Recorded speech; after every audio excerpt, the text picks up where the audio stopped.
Hi, I'm J. Lenora Bressler, and welcome to the February 27, 2019 edition of the Bible Delight in the Details. We have reached the final episode in our continuing series about the life of Joseph. And yes, even in the closing sentences of Genesis, the closing of this saga, there are some interesting details that we want to mention. Joseph and his brothers and his fathers have been reunited.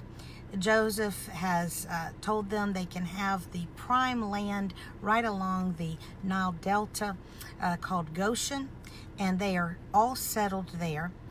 And then we are told a couple very fascinating details.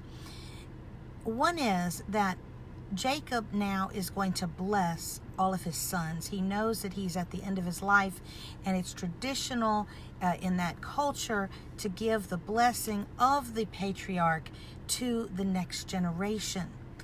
Interestingly, however, Joseph does not get blessed.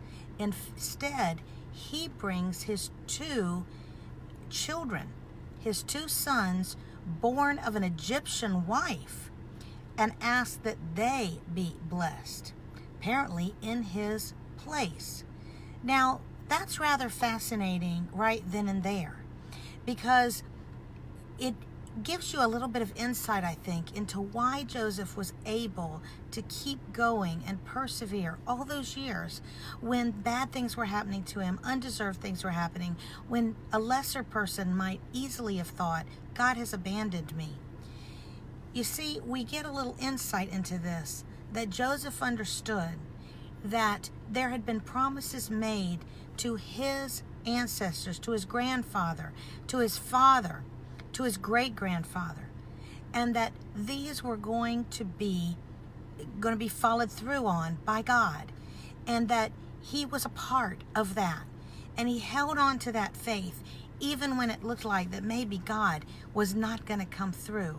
But he knew the character of God, and that is the key to perseverance. You know the character of the person making the promise, and therefore you don't rely on the circumstances as they may appear at any given time. The fact that Joseph wanted his sons blessed to carry on that blessing shows that he understood that this was something that would continue. This was not just promises for one generation or for one man. It was absolutely to be continued, and it was going to be the foundation of a whole nation. And the fact that he had the next generation, the generation upcoming, not he who was already by this time middle-aged, but the very youthful generation, is very telling. The next interesting detail is that as was consistent with the custom, the blessing, the better blessing, should have gone to Joseph's more elder son. But instead, as Jacob was going to bless, he crossed his hands, thereby giving the younger son the preferred blessing. Joseph thought that his father was simply making a mistake and tried to correct it. And Jacob said, no, this is the right way. Interestingly, you say, why is that important? Jacob understood that sometimes the way we think things ought to be is not the way God wants it to be. And apparently, just as there had been, well, let's back up. Jacob understood that he was being told by God somehow to change the traditional man-made way of this blessing and do it in a way that was providential, which shows us that even when you're a good guy like Joseph and you believe in God's promises and you're all about letting God do his thing, sometimes you can get it wrong, and God may yet have a surprise for you.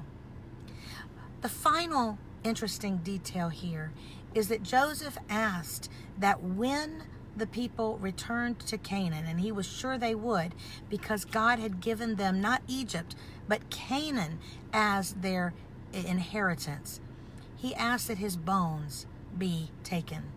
And eventually they would be.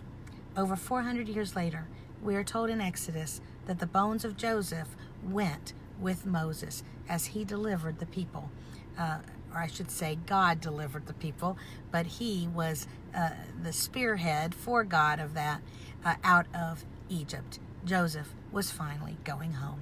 I'm J. Lenora Bressler. Visit me on the next edition of the Bible, Delight in the Details, as we look at something different as we leave the glorious saga of Joseph. Have a great day.